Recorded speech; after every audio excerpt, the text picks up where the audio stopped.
somewhere where people were arguing, that what some pastors are doing is that they raise their sons and hand over the ministry to them. And I said, there's nothing wrong with that.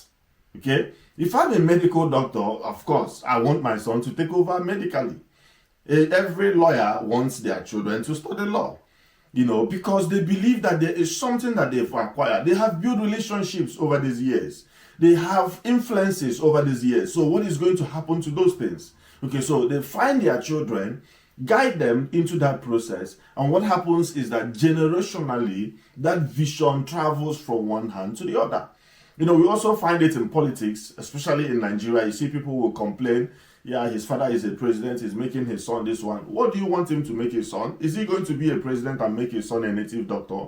No, he's going to teach his son what he knows. There's nothing wrong with that, as long as there are ethical principles guiding the transfer of leadership. If there's no corruption, if you are not breaking any ethical rules in doing that, if it's based on merit, in a clear system that understands, okay, that this is how transition happens, there is absolutely nothing wrong with that, because vision travels through generation. Okay, I think I said this when we were having our vision class, that you can't fulfill your vision in your lifetime. Nobody can fulfill their vision in their lifetime. That is why from day one, once you understand what your assignment is, you start thinking about the future. You start thinking about sustainability. You start thinking about knowledge transfer. Okay? Because you don't have what it takes to build your vision. Okay? Your vision is for a lifetime and it's going to travel through generation. So a righteous man leaves wealth to the fourth generation. It's talking about the continuity of a vision. God puts solitaries in family, and those families is for vision.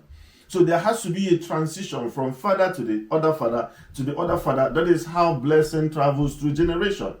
Let me also say this. When God speaks a vision into your heart, God is not just speaking to you. God is speaking to your generation. So it means that something out of you is going to come, continue from where you stopped. Something out of them also comes, continue from where they stopped, up to a fourth generation. And if they are able to control it, then they are going to revive it into the next generation.